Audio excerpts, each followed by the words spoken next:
መሰረታቲሃ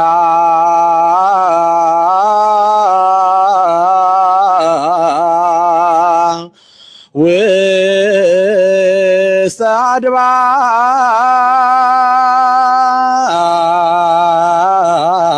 አድባር ቅዱሳን። በስመ አብ ወወልድ ወመንፈስ ቅዱስ አሐዱ አምላክ።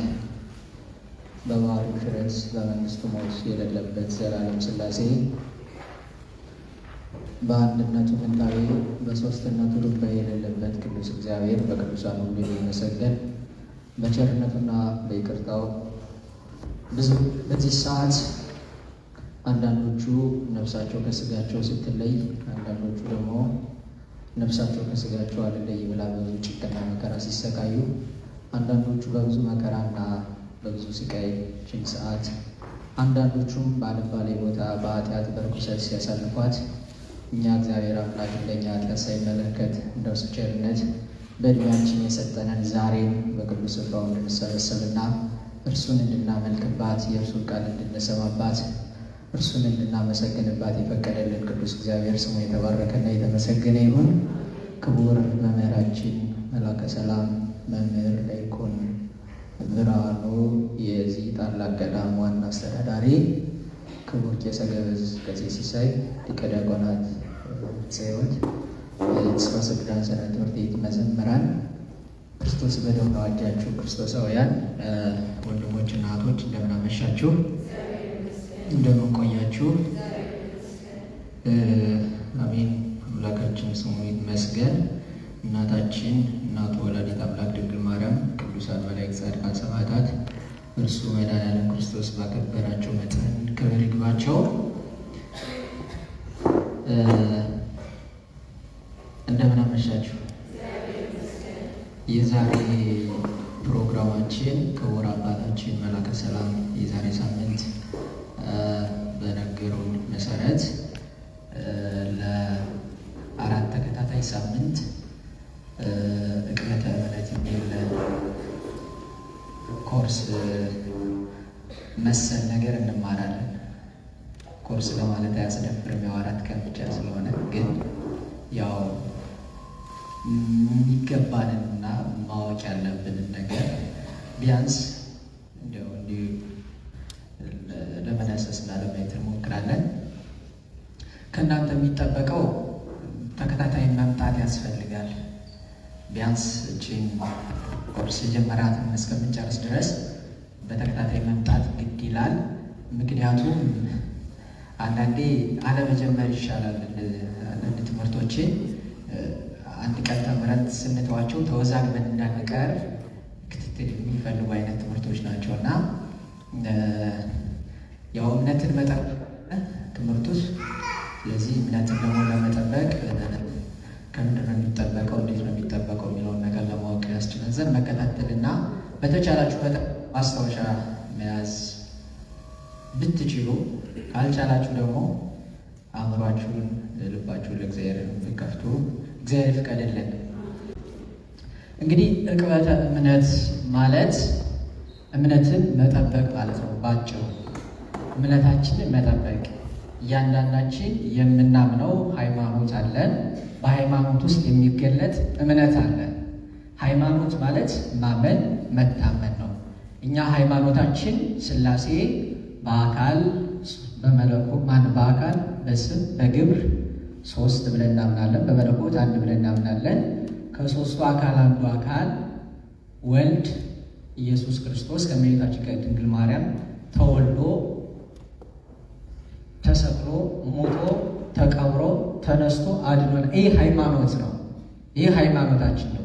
ዳግም ይመጣል፣ ለፍርድ እንቆማለን። ሁላችንም ይሄን የምናምነው ሃይማኖት ነው። እምነት ማለት ደግሞ በሃይማኖታችን ውስጥ የምናደርገው ዴይሊ አክቲቪታችን ነው። እኛ ከእግዚአብሔር ጋር ያለን ግንኙነት የሚወሰነው ማለት ነው። ልብ በሉ። ስለዚህ አንድ አይነት ሃይማኖት አለን፣ ግን የተለያየ እምነት ይኖረናል ማለት ነው። ምክንያቱም በሃይማኖት ውስጥ የሚተገበር ነገር ነው እምነት። ለዛ ነው ታስታውሱ ከሆነ መቶ አለቃው ወደ ኢየሱስ ክርስቶስ ተጠግቶ ልጄ ያመዋል፣ ሌሊት አንድ ጊዜ ከእሳት አንድ ጊዜ ከገደል ይጥለዋል፣ እባክህ ልጄን አድንልኝ አለው። ሂድ እመጣለሁ አለው። እዚሁ ቃል ብትናገር ልጄ ይድናል አለው። ስላመነ ብቻ ሃይማኖት ትልቅ ነው ተብሎ በዛ ቅጽበት ልጁ ዳነ። ይሄ ሰው እምነት በሃይማኖት ውስጥ እምነት እንዳለ ያስታውቃል። እድሜ ልኳን እንደሚፈሳት የነበረች ሴት ታሪክ ታውቃለህ። እነዚህ ሁሉ ሰዎች የእምነት መገለጫዎች ናቸው። አብርሃም አመነ፣ እምነቱ ምን ሆኖ ተቆጠረለት? ጽድቅ ሆኖ ተቆጠረለት። ስለዚህ በሃይማኖት ውስጥ ስንኖር ሃይማኖታችን እምነታችን የምናስጠብቅበት ደግሞ ዶክትሪን ወይም አስተምሮዎች አሉ። እነዛን አስተምሮዎች ግዴታ ማመን አለብን። አምነን ነው ሌሎች የምናደርገው። የማርቆስ ወንጌል ምዕራፍ 16 ቁጥር 16 ላይ ያመነ የተጠመቀ ይድናል። መጀመሪያ ያመነ የተጠመቀ ለማመን ምን ያስፈልጋል? የምናምነውን ነገር ማወቅ ያስፈልገናል። ያ በእምነታችን ውስጥ ያለ አስተምሮ። ብዙዎቻችን ሃይማኖታችን እንወደዋለን እንጂ ስለ ሃይማኖታችን አናውቅም። ይሄ ግልጽ ነው። ይሄ ማለት ሁሉም ሰው ያውቃል ማለት አይደለም። ሁሉም እንደያውቁ ያውቃል፣ ግን ማወቅ ባለብን ልክ አላወቅንም። ማወቅ ባለብን ልክ ስላላወቅን ሁልጊዜ ሐሰተኞች መምህራን ይወስዱናል። ሌሎች ነጣቂ ተኩላዎች ይነጥቁናል። ቢያንስ ባይወስዱን እንኳ ያደናግሩናል፣ ፈሪ ያደርጉናል።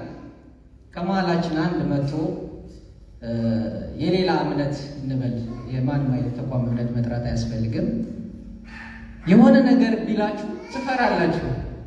ወይ ለአባታችን ወይ ለመምህር ወይ ለሆነ ለሰው እንደውልና እናገናኝ ነው የምትሉ እንጂ ራሳችሁ ዲፌንስ አታደርጉ። ይሄን ደግሞ ማድረግ አለብን። ምክንያቱም እኛ ያመንነውን እናውቀዋለን፣ ያወቅነውን እንመሰክራለን። አዲስ ነገር አይደለም የምንናገረው። አባቶቻችን ክርስቶስ ያስተማረውን፣ ሐዋርያት የሰበኩትን፣ ነቢያት የተናገሩትን፣ ክርስቶስ ያስተማረውን፣ ሐዋርያት የሰበኩትን፣ ሊቃውንት ያስተማሩትን፣ የጻፉትን ነገር ያንኑ ይዘን መናገር ነው። ሌላ ምንም አዲስ ነገር ከኛ አይጠበቅም። አሁን የምንማማረውን ምንም አዲስ ነገር አይደለም። ያው አባቶቻችን የነገሩንን ነገር ግን ጠብቀን ማስጠበቅ ነው። እሱን ነው የምናየው። የትምህርቱ ዋና ዓላማ በዋናነት ለምን አስፈለገ ካላችሁ ትምህርት የስብከት ወንጌል አገልግሎት በራሱ ምንድን ነው ብትሉ፣ ስብከት ላላመነ ሰው ላመነ ሰው ትምህርት ነው የሚሰጥ። ላላመነ ሰው ግን ስብከት ይሰበካል። ተአምራት እየተነሱ ተአምራቶች እየተነገሩ ሌላ ነገር እየተነገረ ያ ሰው ተስቦ መጥቶ ከዛ በኋላ ነው ሃይማኖቱን የሚማረው። ከተሰበከ በኋላ ተሰብኮ ይመጣል፣ ከዛ ሃይማኖቱን ይማራል። ስለዚህ እኛ ትምህርት ነው የሚያስፈልገን። ስላልተማረን ብዙ ሰው ከኛ ይወጣል። በቅዳሴያችን መካከል ጻኡ ንዑሰ ክርስቲያን ተብሎ ቃጭል ሊወል ሲመታ ታያላችሁ አይደለ? ያ የክርስቲያን ታናናሾች ናቸው። ከሌላ ሃይማኖት የመጡ ትምህርትን እየተማሩ ያሉ ገና ፍጹም ክርስቲያን ያልሆኑ ንዑሰ ክርስቲያኖች ናቸው። አሁን ግን ስለማናስተምር ስለማናጠምቅ ልምዱ ነው እንጂ የሚወጣ ክርስቲያን የለም። ሙቱ እየተባለ የሚወጣ የለም። ምክንያቱም ሁሉም ያመነ የተጠመቀ ነው። እዛ ጋር ንዑስ የለም፣ ፍጹም ነው። ስለዚህ አንደኛ ሌሎች እንዳይወስዱን ይጠቅመናል። ሁለተኛ ያመነውን እንድናውቅ ያደርገናል። ሶስተኛ ያወቅነውን በሕይወት እንድንኖር ዕቅበተ እምነት ሃይማኖታችን መጠበቅና መማር አስፈላጊ ነው፣ ባጭሩ ማለት ነው። ስለዚህ ዕቅበተ እምነት ምንድን ነው ካለ፣ ዕቅበተ እምነት የቃሉ መነሻ የግሪክ ቃል ነው። መጀመሪያ የአፖሎጂያ ይባላል። የግሪክ ቃል ነው። ትርጉሙ ቃላዊ ምልልስ ምንድነው? ዲስኮርስ፣ ክርክር አይነት ነገር ነው። ክርክር ነው እንዲሁ ቃሉን ስናየው ማለት ነው። እንግዲህ በአማርኛ መጽሐፍ ቅዱስ መልስ፣ ክርክር፣ መመከቻ ወዘተ ይባላል። በተለመደ የቃሉ አጠባበቅ ግን ዕቅበት፣ አቀበ፣ ጠበቀ የሚል የግዕዝ ቃል ነው። ይሄኛው ዕቅበት መጠበቅ ነው። ዕቅበተ ሃይማኖት ወይም ዕቅበተ እምነት ማለት የእምነትን መጠበቅ ይሄ ነው በቃሉ። ስለዚህ ዕቅበተ እምነት ማለት በእምነት ላይ ለሚነሱ ጥያቄዎች መልስ በመስጠት እምነታችን የምንጠብቅበት ነው ማለት ነው። ዕቅበተ እምነት ማለት እንግዲህ ቅድም እንዳልኳቸው ነው። ኪዳነ ወልድ ክፍሌ የተናገሩት እዚህ ጋር ብናይ እምነት የሚለውን ሃይማኖትን እምነት ማለት ነው ብለው፣ ዕቅበተ እምነት ማለት የእምነት ጥበቃ ማለት ነው። አንድ ሴኩሪቲ ወይም ጥበቃ ለአንድ ተቋም እንበለው ወይም ለአንድ ቤት ጠባቂ ሲሆን የቤቱን ሰዎች በደንብ ይለያል፣ ወይንም የዛ ካምፓኒ ስታፎችን በደንብ ያውቃል፣ ወይም የሆነ የሚለይበት አይዲ ምናምንም ያያል፣ በሮቹን ያውቃል፣ ቁልፍ ይኖረዋል። ስለዛ ተቋም መረጃ ነው በጥበቃ ክፍሉ። እኛ ደግሞ የክርስቶስ ቤቶች ነን፣ ማደሪያዎች ነን። ራሳችንን አጋንንት፣ መናፍቃን፣ ቢጽ ሐሳውያን፣ ሐሰተኛ መምህራን እንዳይነጥቁን የምንጠብቅ የራሳችን ጥበቃዎች ነን፣ እምነታችን የምናስጠብቅበት። ይሄ ደግሞ አባቶቻችን ያስተማሩን ትምህርት ነው። ስለዚህ ዕቅበተ እምነታቸውን ጠብቀው ስለ እምነታቸው የሚሞግቱ ሰዎች አቃቢያነ እምነት ወይንም አፖሎጂስት ይባላሉ በግዕዙ። ማን ነው በግሪኩ? አቃቢያነ እምነት በግዕዙ ማለት ነው። ወይም የእምነት አስጠባቂዎች ወይንም የእምነት ጠባቂዎች ማለት እንችላለን። ብዙ እምነትን ጠብቀው ያስጠበቁ አባቶቻችን አሉ። ክብር ለአባቶቻችን ይግባ እና በረከታቸው ይድረሰን። እነሱ ነው ጠብቀው ያስጠበቁትን ሃይማኖት ዛሬም እንድናስጠብቀው ያዕቆብ በመልእክቱ ፈጽሞ አንድ ጊዜ ለተሰጠች በአባቶቻችን ለተሰጠች ሃይማኖት ትጋደሉ ዘንድ እጽፍላችኋለሁ ይላል። አንድ ጊዜ የተሰጠች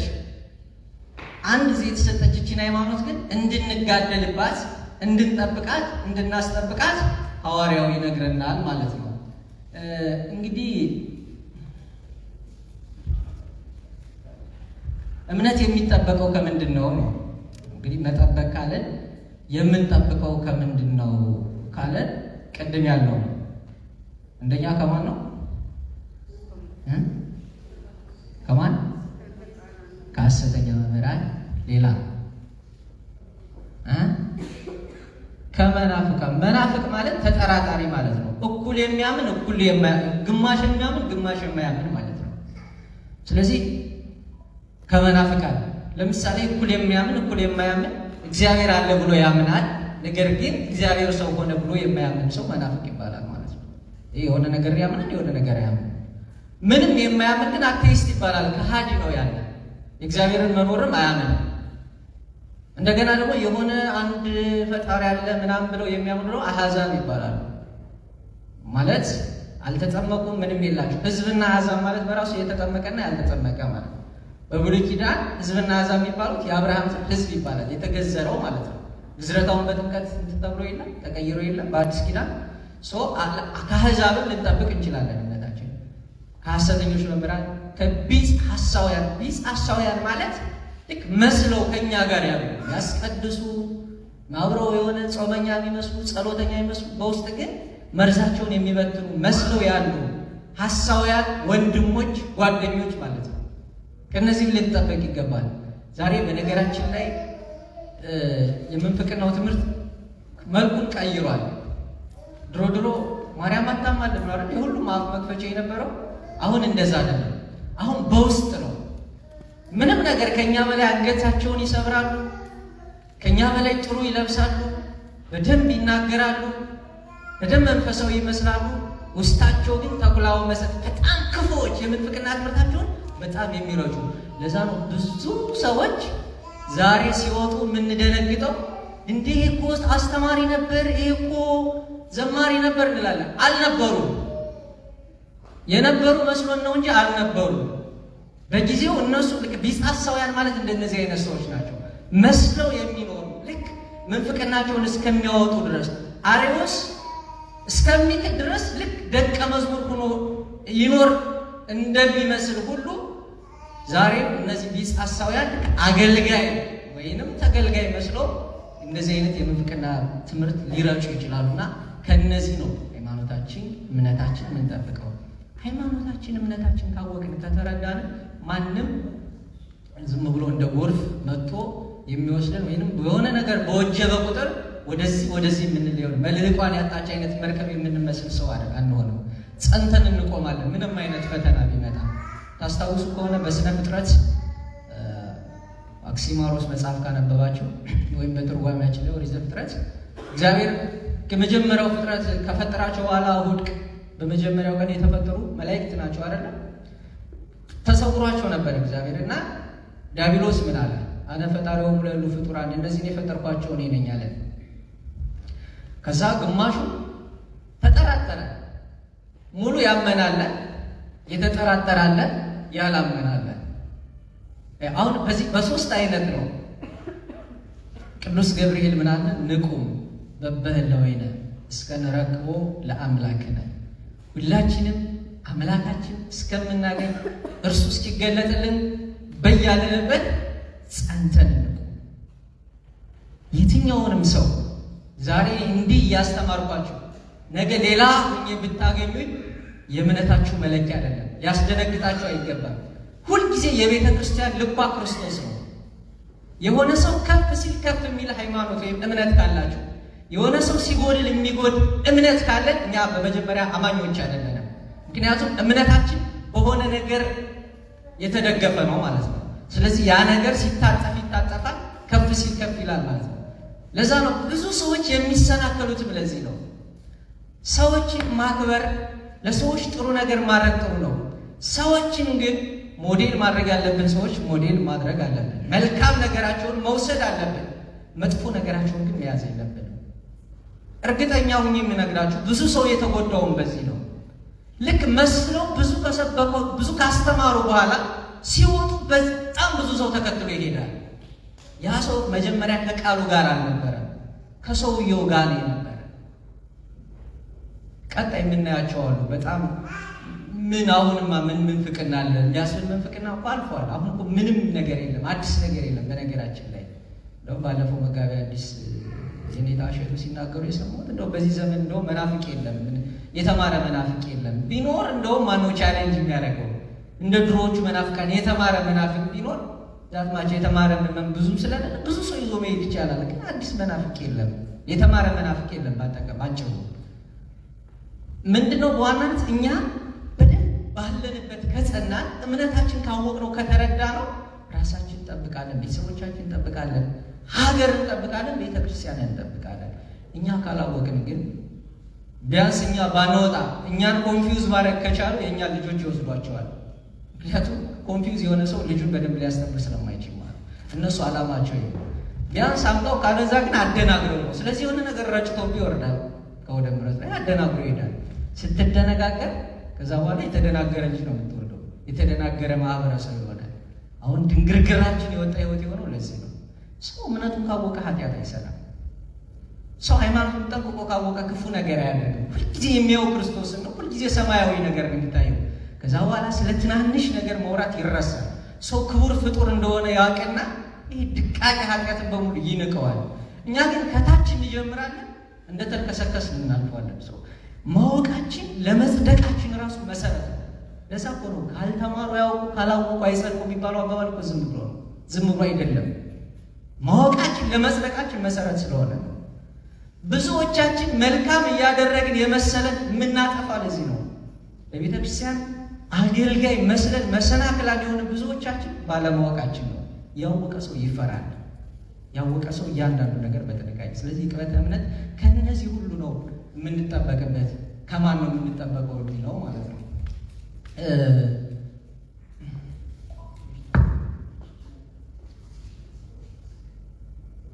እምነት የሚጠበቀው እንግዲህ እንዳልኳችሁ ነው፣ ከሐሳውያን መምህራን ነው። ያውን የዘረዘራቸው ነው። ዕቅበተ እምነት ስንል እያንዳንዱ ክርስቲያን እምነቱን፣ ስርዓቱን፣ ትውፊቱን ምን እንደሆነ በሚገባ ተረድቶና ራሱንና ቤተክርስቲያኑን ከሐሰተኞች ቅስቀሳ የሚጠብቅበት እምነት ስርዓት ምንድን ነው? እምነት ማለት ዶግማቲክ የሆኑ ነገሮች። ዶግማ ማለት በቤተክርስቲያናችን የማይቀየር የማይሻሻል ምንም ነገር የማይሆን የማይነካ ማለት ነው። ለምሳሌ ሥላሴ ስንት ናቸው? ይሄ አይቀየርም። እንደገና ተወልደን ብንፈጠር 4 ሊሆኑ አይችሉ፣ 2 ሊሆኑ አይችሉ። ይሄ ዶግማ ነው። በመለኮት አንድ ናቸው። ይሄ አይቀየርም። እመቤታችን ቅድስት ድንግል ማርያም አምላክን በድንግልና ጸንሳ በድንግልና ይሄ አይቀየርም። አብ የወልድ የባህሪ አባቱ ነው። ወልድ የአብ የባህሪ ልጁ ነው። መንፈስ ቅዱስ ከአብ የሰረጸ ነው። ይሄ አይቀየርም፣ ዶግማ ነው። ከሌሎች አብያተ ክርስቲያናት ጋር የሚለየን በዋናነት ዶግማቲክ ኢሹ ነው። ስርዓት ከሆነ ብዙ ችግር የለውም። ያ የሚሻሻል ሊሆን ይችላል። ሁለቱ አብያተ ክርስቲያናት ከተስማሙ እነዛን ስርዓት ዲል አድርገው አንድ መሆን ይችላሉ። በዶግማ ከተለያየ ግን አንድ ልንሆን አንችልም። እምነትን ማለት ዶግማውን ማለት ነው። ስርዓት ማለት ደግሞ ቀኖናዎችን ማለት ነው። ለምሳሌ ቀኖና የኢትዮጵያ ኦርቶዶክስ ተዋሕዶ ቤተክርስቲያን 7 አጽዋማትን ይሄ ቀኖና ነው። ይሄ ቀኖና ነው። የሆነ ሰው 3 ጾማለሁ 7 በስቷል ሊል አይችልም። ቀኖና ይሻሻላል ማለት ዝም ብሎ የሆነ ሰው እየተነሳ የሚያሻሽለው አይደለም። የሰየሙት በመንፈስ ቅዱስ ተመርተው የጻፉት አባቶቻችን መንፈስ ቅዱስ ከመራቸው ሊያሻሽሉት ይችላሉ። እነሱ በቅዱስ ሲኖዶስ ሲወስኑ የቅዱስ ሲኖዶስ ደብዳቤ ድንገት ያነበባችሁ ካላችሁ እኛና መንፈስ ቅዱስ ወስነናል። ከውሳኔው ማን ነው ወሳኙ? የመጀመሪያው መንፈስ ቅዱስ ነው። ስለዚህ እነሱ የወሰኑት መንፈስ ቅዱስ የወሰነው ውሳኔ ነው ብለን ስለምናምን እንቀበለዋለን። ስለዚህ ይህ ስርዓት በሚሻሻልበት ጊዜና በሚነገረን ጊዜ ስርዓቱን አሻሽለን ልንቀበለው እንችላለን። ከዛ ውጭ ስርዓት ይሻሻላል ማለት አሁን ብዙ ሰው ይሄንን ቃል እየያዘ ብዙ ነገሮች ይበላሻሉ። ምሳሌ ስርዓተ ተክሊል ላይ ሲደረግ ብዙ ሰው የሚጠይቀን ጥያቄ ስለሆነ ላንሰው በዚህ አጋጣሚ እኔ ድንግልና የጠብቄ ነው የኖርኩ፣ እሷ አልኖረችም። ስለዚህ የእሷ ድንግልና ካለ ከኔ ጋር ተክሊል ማድረግ ይሄ ስርዓት ጥያቄ ነው። አሁን ራሱ አመቻችቶ ምን ያደርገዋል? በቃ መሆን እንችላለን አብረን ሁለቱም አንድ አይደሉ፣ አንድ አካል አንድ አምሳል አይደሉ። ስለዚህ አንድ ማድረግ እንችላለን። ይሄ ስርዓት ነው። የሆነ ቄስ አይቀይረውም፣ የሆነ አባ አይቀይረውም። አባቶቻችን የጻፉትን እንዳልኳቸው አስፈላጊ ነው ተብሎ ሲታሰብ መንፈስ ቅዱስ ሲመራቸው በሱባኤ በጾም በጸሎት ምሳሌ ነው ያነሳሁት። ይሄ ሌላ ብዙ ነገሮች ጾምን፣ ስርዓትን በቃ እነዚህ የስርዓት ነገሮች እነዚህን ሁሉ የምናስጠብቅበት። ስለዚህ እምነት ማለት ዶግማቲክ ኢሹዎች ይሆኑ ነው። ስርዓት ስንል ይሄ ነው። ትውፊት አሁን ለምሳሌ ኢትዮጵያ ኦርቶዶክስ ቤተክርስቲያን በጣም ብዙ ትውፊት አለ። ባለፈው ከአንዱ ትውፊት በደንብ የተሰራ ልንገራችሁ። ምስከ ይዙናን በተስፋ ስዱዳን ሰንበት ትምህርት ቤት ለምሳሌ አይታችሁ ከሆነ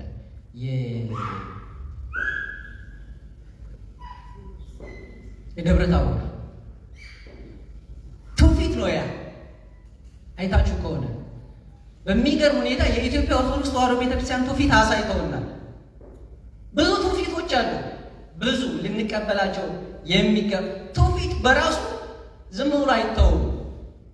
ያ ያገኝ ዝም ብሎ የመጣ የለም በቤተ ክርስቲያን። በነገራችን ላይ ይሄ ዝም ብሎ እንጨት እንዳይመስላችሁ፣ ይሄ አትሮንስ ይባላል። አትሮንስ የእመቤታችን ምሳሌ እንደው ዝም ብሎ አንዳች ነገር የለም። ይሄ ከበሮ ዝም ብሎ ምሳሌ ለመዝሙር ማጀቢያ ብቻ አይደለም ከበሮ እያንዳንዱ የተጠረዘበት ለምን በዛኛው ሰፊ ሆነ፣ ለምን በዚህ ጠባብ ሆነ፣ ስርዓተ ቤተክርስቲያን ስትማሩ ታውቃላችሁ። እያንዳንዱ ነገር ያለ ምስጢር ያለ ስርዓት የተሰራ ነው። ስለዚህ ትውፊታችን መጠበቅ አለብን። ስርዓት አልተጻፈም። ይሄ እኮ በዚህ እንትን አልተባለም። ትውፊት በራሱ የተጻፈና ያልተጻፈ አለ። ያልተጻፈ ብዙ ትውፊቶች አሉ ምንይዛቸው። ስለዚህ የተጻፈ ያልተጻፈ ጉዳይ አይደለም የኛ ጉዳይ። ትውፊታችን፣ ስርዓታችን፣ እምነታችን፣ ዶግማችን ጠብቆ ማስጠበቅ ነው ዕቅበተ እምነት በዋናነት ይሄን ነው የምናየው። ስለ እምነታችን ነቢያት የተናገሩትን ጌታ ያስተማረው ሐዋርያት ነቢያት የተናገሩት ምንድን ነው? ክርስቶስ ይወለዳል ብለው ኢሳይያስ ከ750 ዓመት በፊት ተናገረ። ናሁ ድንግል ትጸንስ ወትወልድ ወልደ። እመቤታችን ድንግል ማርያም በድንግልና ጸንሳ በድንግልና እንደምትወልድ ስሙን ማን እንደምትለው ሁሉ ይሄ ትንቢት ደግሞ ተፈጸመና ክርስቶስ ራሱ መሆኑን አስተማረ። ሐዋርያት ሰበኩልን። ይሄ ነው እምነታችን። እኛ ነቢያት ትንቢት የተናገሩት ክርስቶስ ያስተማረው ሐዋርያት የሰበኩት ሊቃውንት የጻፉት ይሄንን ጠንቅቆ ማወቅ መጠበቅ በቅድሚያ የማን ኃላፊነት ነው? የማን ኃላፊነት ነው? የእያንዳንዳችን ኃላፊነት ነው። የንስሐ አባታችን ኃላፊነት አይደለም። ንስሐ አባታችን ኃላፊነቱ እኛን ማስተማር ነው። ማወቅ የኛ ኃላፊነት ነው።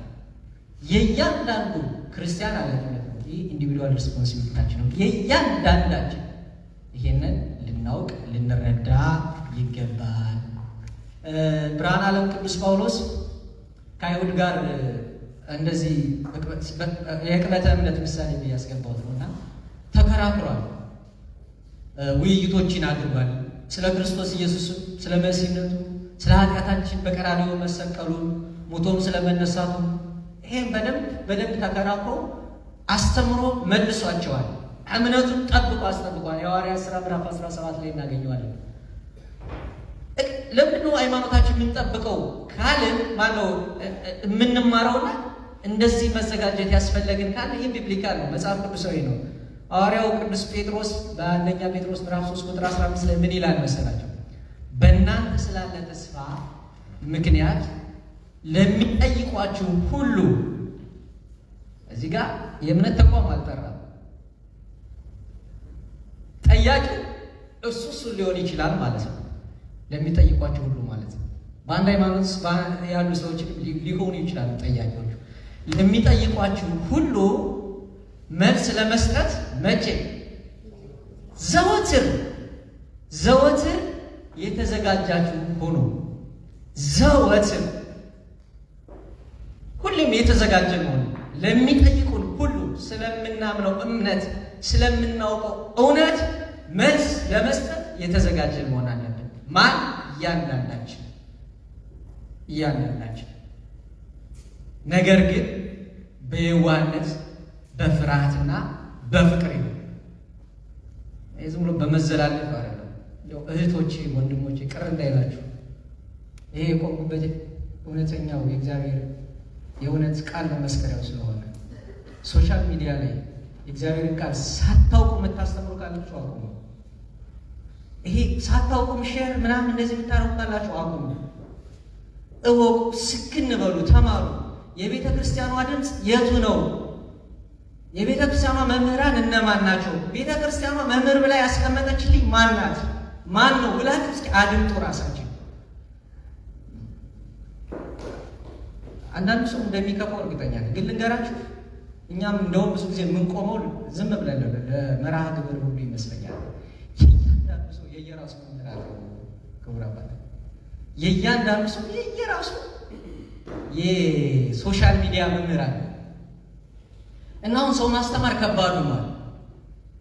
ቀድሞ ያስተምራሉ ሴቶቻችን ነው። ይሄ እንደዚህ አይደለም።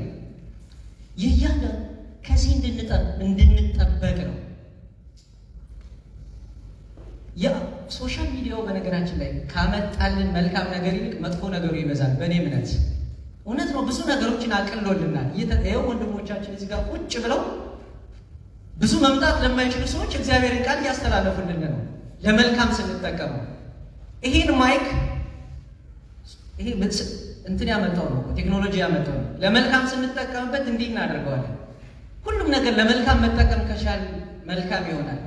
ሁሉ የተሰጠን ነገር ግን አጠቃቀሙን ካልቻልንበት ያጠፋን ይችላል።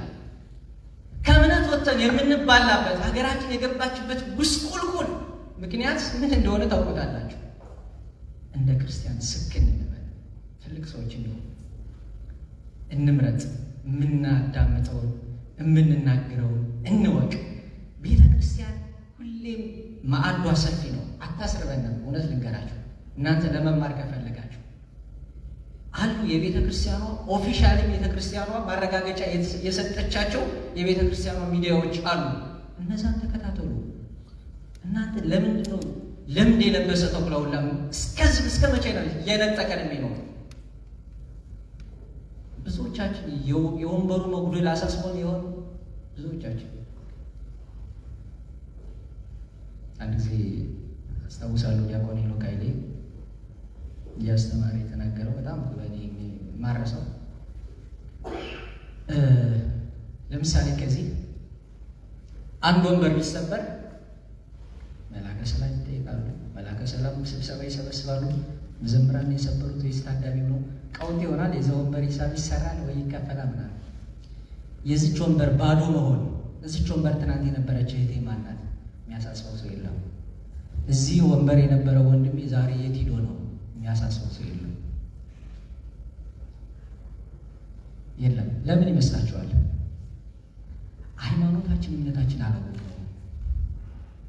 ለዛ ነው የመጣው ሁሉ የሚወስደን። ስናውቀው ግን እዚህ ጋር የሚቆመው ሰው እያንዳንዱን የት ጎደለ ብሎ እንደሚቆጣጠረው እናንተም ትቆጣጠራላችሁ። እንዲህ እንጠባበቃለን። በህይወት በአካል በመንፈስ እንተሳሰባለን። እንደዚህ ሲሆን ነው ልንጸድቅ የምንችለው። እንደዚህ ሲሆን ነው ሃይማኖታችን ሊጠበቅ የሚችለው። እዚህ የተቀመጠችው ግን እዛ የተቀመጠችውን እየገፋቻት ወንበሮቻችን ይሳሳሉ። ገና ህይወታችንም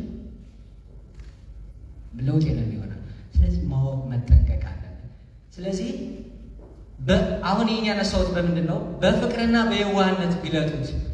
እምነታችንን እንኳ ነገ እናንተ ትላልቅ ብሎግ ኑሯችሁ በሚዲያ ዙሪያ ብትሰሩ እንደው እንደዚህ አይነት ስራ እንኳን ልስራ ብላችሁ ተመራችሁ ምናምን ብትወጡ የምታውቁትን እምነት በፍቅር ግለጡት። በሚዲያም አይሁን እንዲሁ በህይወት ሰው ቢጠይቃችሁ ሂድ አንተ እንደዚህ አይባልም አይደለም የሚባለው። በፍቅርና በየዋህነት ይሁን። ከምትናገሩት ቃል በላይ የእናንተ ንግግር፣ የእናንተ ፍቅር፣ የእናንተ ትዕግስት ሰውየውን ይማርከዋልና ያመጣዋል። ገና ትምህርቱን ሳታስተምሩት ህይወታችሁ፣ ንግግራችሁ፣ ለዛችሁ፣ ማንነታችሁ ይስበዋል። ለዛ ነው ክርስቶስ ምን አለ? እናንተ ሰዎች የኔ ደቀ መዛሙርት መሆናችሁን ያውቁ ዘንድ እርስ በርሳችሁ ተፋቀሩ አለ። እኔ ጴጥሮስን የክርስቶስ ደቀ መዝሙር ነኝ በሉ አላለ። እርስ በርስ ተፋቀሩ፣ ያኔ የኔ ደቀ መዝሙር እንደሆናችሁ ያውቋችኋል። እርስ በርስ እቺ ልጅ ክርስቲያን ነች፣ እቺ ልጅማ ዘማሪ ነች፣ እቺ ልጅ አገልጋይ፣ ይሄ ልጅ የቤተክርስቲያን ልጅ ነው እንዲሁ የምንላቸው ሰዎች አሉ። እንዲሁ አይተን እንዲሁ በህይወታቸው ልክ እንደዛው ሁሉ መልስ ስትሰጡ በየዋህነትና በፍቅር ይሁን ነው። ይሄ ዕቅበተ እምነታችን አንዱ ለዛ ነው። ለምሳሌ አርዮስ መናፍቅ በተነሳ ጊዜ አርዮስ ሲያወጡት አርዮስ አንተን እንወድሃለን፣ ትምህርት ግን እንጠላለን። ልክ አይደለም። እኛ ሰዎች መጥላት ያለብን ክፉ ስራቸው ነው፣ እነሱን አይደለም። እኛ ቀድመን ሰዎቹን ነው የምንጠላው። ሰው በመጥላት እንዴት ነው ከክፉ ነገሩ ልንመልሰው የምንችለው? በራሱ ያን ሰው ክፉ እንዳይሆን ከፈለግን እኮ ክፉነቱን መጥላት እርሱን መውደድ መቻል አለብን። እርሱንም ከጠላነው ክፉነቱን እንዴት ልናስተውለው እንችላለን? እርሱን ስንወደው ግን ክፉነቱን ማስጣል እንችላለን። ስለዚህ ለሚጠይቁን ሁሉ በዚህ አይነት ነው መንገድ መልስ ልንሰጥ የምንችለው ማለት ነው። ዕቅበተ እምነት የሚነሳው ጥያቄ ወይም በዕቅበተ እምነት ዙሪያ የምናደርገው ነገር የአንድ ጊዜ ወይም የአንድ ወቅት ሙግት ሳይሆን ቅድም ሁል ጊዜ የተዘጋጃችሁ ሁሉ እንዳልኳችሁ ከዕለት ዕለት የክርስትና ሕይወትና ኑሮ የተያዘ እምነትን የመመከት ትግል ነው። ከነጣቂያን ሙግቱ በማንና መቼ እንዴት እንደሚጀመር አሊያም ተቃዋሚዎች በየትኛው ጊዜ ምን አይነት ተቃውሞ ይዘው መጥተው እምነትና ተስፋችን እንደሚያጠቁ አይታወቅም። በመሆኑም ዘወትር መልስ ለመስጠት ምን መሆን ይጠበቅብናል? ዝግጁ መሆን ይጠበቅብናል። እንግዲህ የሃይማኖት ጥበቃ ከጥንት ከሐዋርያት ጀምሮ በሊቃውንት አልፎ ከዚህ ካለንበት ዘመን የደረሰ ነው። በዘመናችንም ለቁጥር የሚታክቱ ከእውነተኛው ወንጌል ከእውነተኛዋ ኦርቶዶክሳዊት የቤተክርስቲያን አስተምሮ የወጡ ትምህርቶች ይደመጣሉ። አሁን ደግሞ በጣም ሻሹንም ይጠመጥሙታል፣ ጸናጸሉንም ይይዙታል፣ ከበሮውንም ይይዙታል። በጣም አስቸጋሪ ነው። አሁን እንኳ ለመለየት በጣም ይከብዳል። በጣም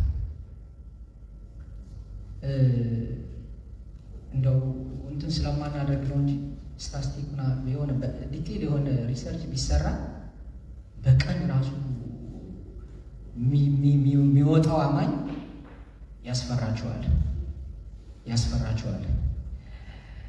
እንደዚህ ስላችሁ ላስፈራራችሁ አይደለም።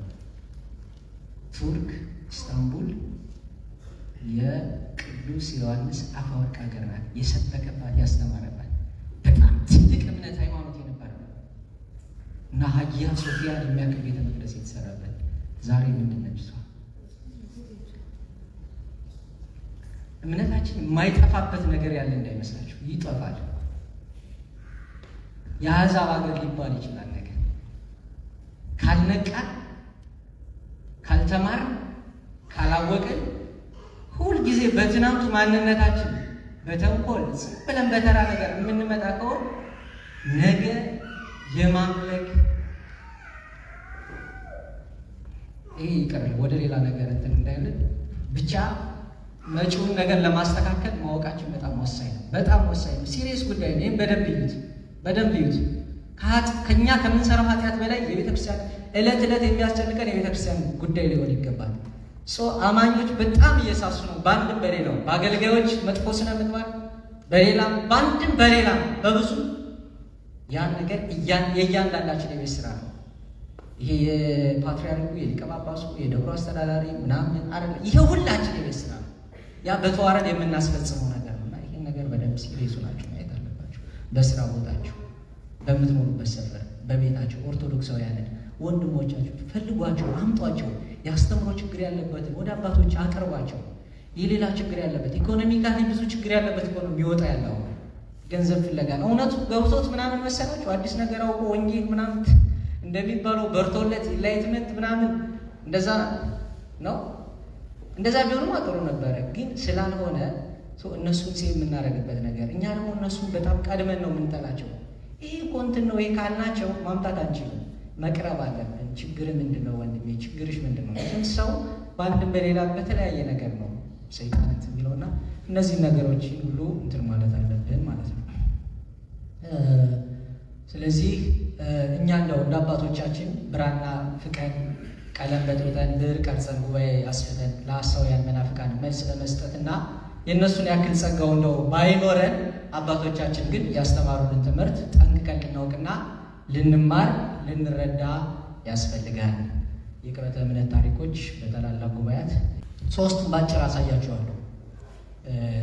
ሶስት ታላላቅ ጉባኤያት፣ ሁለት አይነት ጉባኤያት አለ።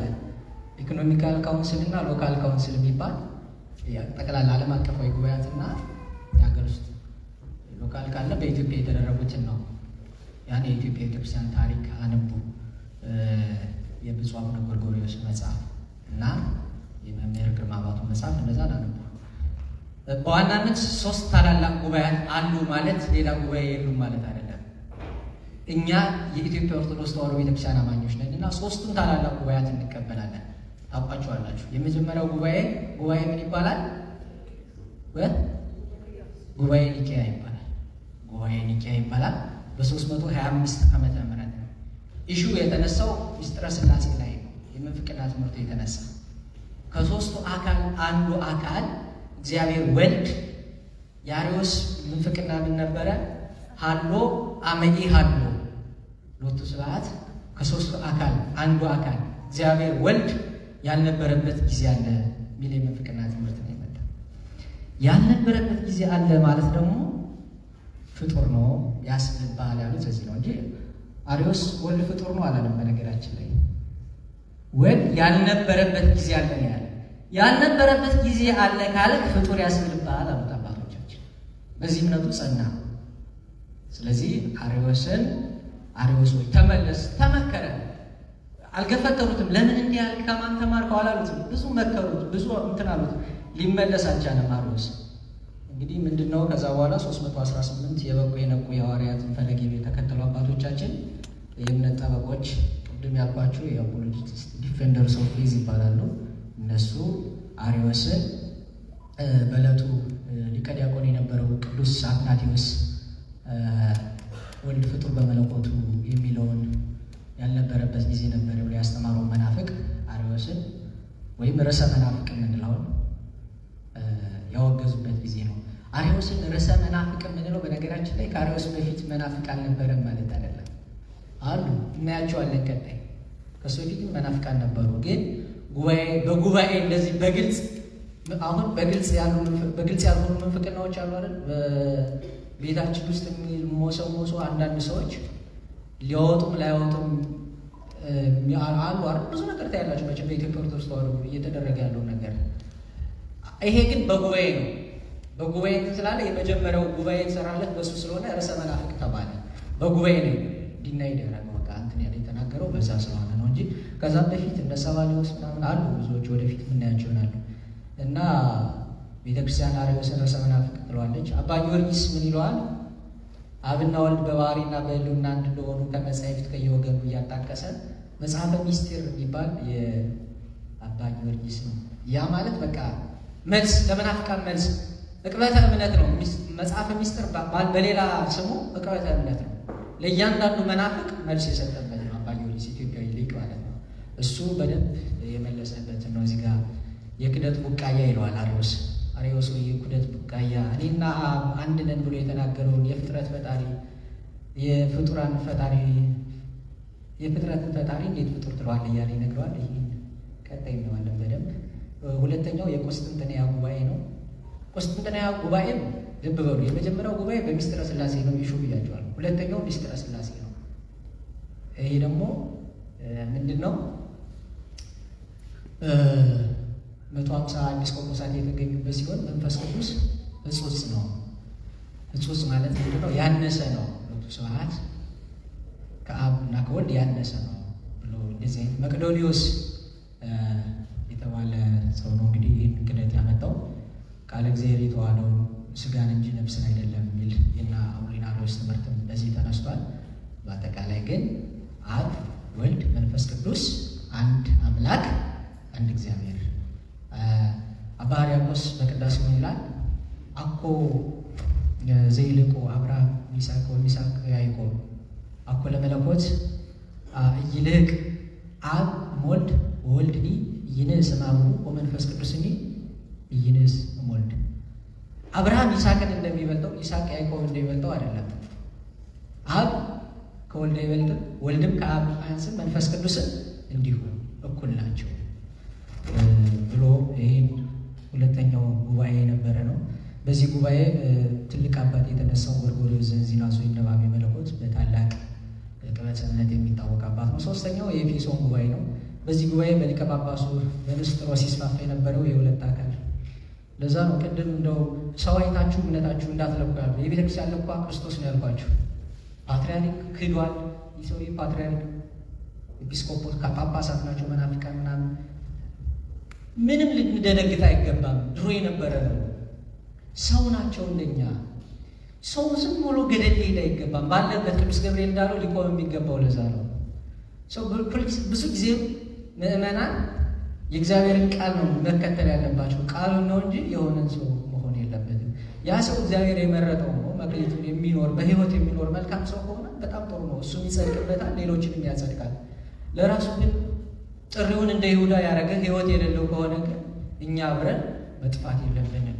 ምክንያቱም የብዙዎቻችን አመክንዮ ስለሚሆን ይህ ነገር በተደጋጋሚ የሚድረው ቄሶቹ እየበሉ አይደል፣ ቄሶቹ እንደዚህ ያደረጉ እንትና እንደዚህ ያደረገ ስለ እንትና ሕይወት ምንም አንተ ነው የምትጠየቀው በእግዚአብሔር ቤት። አንተም በእግዚአብሔር አርአያና አምሳል ነው የተፈጠርክ፣ ያ ሰውም በእግዚአብሔር አርአያና አምሳል ነው የተፈጠረው። አንተም የተሰጠህ ሕግ እኩል ነው። አንዳንዶቻችን በድንግልና መኖር ራሱ ለካህናት ብቻ የተሰጠ እስኪመስል ድረስ የምናስብ ሰዎች አለን። ለአንደኛው አንድ ሚስት ለአንደኛው ሁለት ሚስት የተፈቀደበት ክርስትና የለም። ካህኑም አንድ ሚስት ነው የተፈቀደለት ጠብቆ ንጽሕናውን ጠብቆ፣ ሌላውም እንደዛ ነው። ሰው ለሌላው ሌላ የተፈቀደ ይመስል ለሌላው ለሌላ ያልተፈቀደ ይመስል ራሳችን እያወጣ የምንዘበራረቀው ነው። እና በዚህ በሶስተኛው ያኛው በ328 ነው የነበር ሁለተኛው፣ የመጀመሪያው 325 ይሄ ደግሞ በ431 ነው የነበርና በ388 ይቅርታ፣ ሁለተኛው በ381 እግዚአብሔር ይስጥልኝ በ381 ሁለተኛው ጉባኤ፣ ሶስተኛው ጉባኤ በ431 እና ንስጥሮስ እሱ የተሰማ የወላዲተ አምላክ አላ ወላዲተ ሰብ ብሎ በቤታችን ቅድስት ድንግል ማርያምን ሩቅ በሲሎቱ ስብሐት ሰውን የወለደች እንጂ አምላክን አይደለም ብሎ፣ ይህ ደግሞ ሚስጥረ ስጋዊ ላይ የተነሳ ሁለቱ ሚስጥረ ሥላሴ ላይ ነበር። ሚስጥረ ስጋዊ ላይ የተነሳ መናፍቅና ክርስቶስን ሩቅ በሲ እግዚአብሔር ያደረበት ሰው ነው እንጂ እግዚአብሔር ነው ብሎ የሚያምን አይደለም። ስለዚህ እመቤታችን ቅድስት ድንግል ማርያምንም አንትሮፖቶኮስ ወላዲተ ሰብ ብሎ የሚናገር ነው። እኛ ኦርቶዶክሳውያን ወደፊት እናየዋለን። ቴዎቶኮስ ወይም ወላዲተ አምላክ ብለን የምናምነው ነው። እነዚህ ሶስት ታላላቅ ጉባኤ ዕቅበት እምነት የታየባቸው አባቶቻችን እምነታቸውን የጠበቁበት ነው። ከዛ በኋላ የነበረ ጉባኤ አለ። እሱን በቀጣይ እናየዋለን። የእነዚህ ጉባኤዎች አስተምሮ የኢትዮጵያ ኦርቶዶክስ ተዋሕዶ ቤተክርስቲያን እነዚህን አስተምሮች ለእነዚህ ምንፍቅና ምን ትምህርት ምን ትናገራለች፣ እንዴትስ ማመን መታመን አለብን የሚለውን ደግሞ ቀጣይ እግዚአብሔር አምላክ የዘረሰልን ከፈቀደ እንዲሁ ቀለል ባለ መልኩ ለማየት እንሞክራለን። እንዲሁ ብንቀጥል ጥሩ ነው፣ መልካም ነው። በዚሁ ልቀጥል? እሺ፣ እግዚአብሔር አምላክ የሳምንት ሰንበት ይቆያል።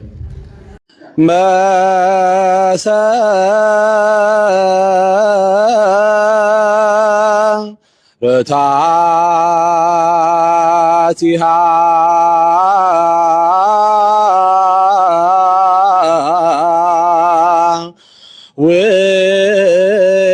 ውስተ